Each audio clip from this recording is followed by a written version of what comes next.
जय श्री कृष्ण दोस्तों, राधे राधे, हर हर महादेव। फिर से स्वागत है आप सभी का आपके अपने धार्मिक चक्र चैनल पर। आज की इस वीडियो में हम आपको बताने वाले हैं कि पितृपक्ष में अपने पितरों को जल कैसे देना चाहिए, क्या है जल देने की विधि। गणेश उत्सव और अनंत चतुर्दशी की समाप्ति के बाद पितृपक्ष की शुरुआत होती है। पितृपक्ष में वंशज अपने पूर्वजों की आत्मा की शांति के लिए श्राद्ध कर्म करते हैं।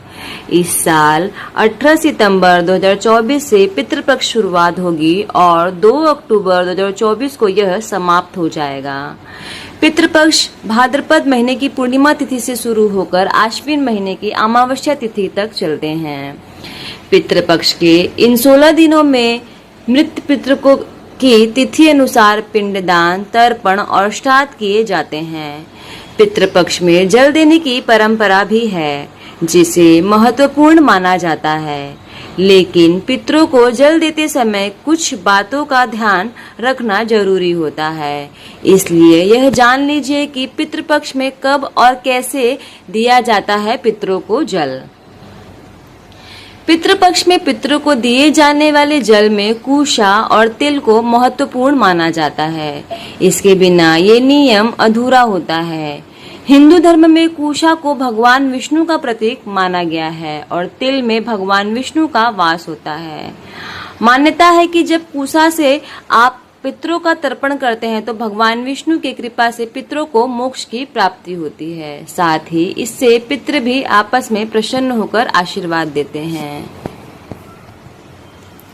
पितृपक्ष में पिता के साथ ही माता और घर के ऐसे बुजुर्ग या सदस्य शामिल होते हैं जिनका हमारे जीवन, वंश और परिवार के विकास में महत्वपूर्ण योगदान रहा है।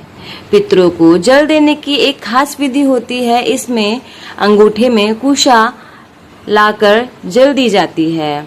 हथेली के अंगूठे में कुशा लगाकर तर्पण किया जाता है या पितरों को श्रद्धांजलि दी जाती है। इसके पीछे ऐसी मान्यता है कि यह हिस्सा पितृ तीर्थ कहलाता है और अंगूठे से पितरों को जल देने से उनकी आत्मा को शांति मिलती है। पितरों को जल देने की विधि। जल देने से पहले जरूर सामग्री को लेकर दक्षिण दिशा की ओर मुख कर बैठ जाए। फिर हाथ में जल, कुशा, अक्षत, फूल और काला तिल लेकर हाथ जोड़कर पितरों का ध्यान करें और उन्हें जल ग्रहण करने के लिए आमंत्रित करें। इसके बाद पितरों को जल दे। पितरों को जल देते समय जल को भूमि पर 5, 7 या 11 अंजलि से गिराए। इस बात का ध्यान रखें कि पितृपक्ष में जल देते समय मन, क्रम और वाणी पर संयम रखना चाहिए। तो यह रही दोस्तों जानकारी। होप सो आपको अच्छी लगी होगी। श्री शिवाय नमस्तुभ्यम, हर हर महादेव।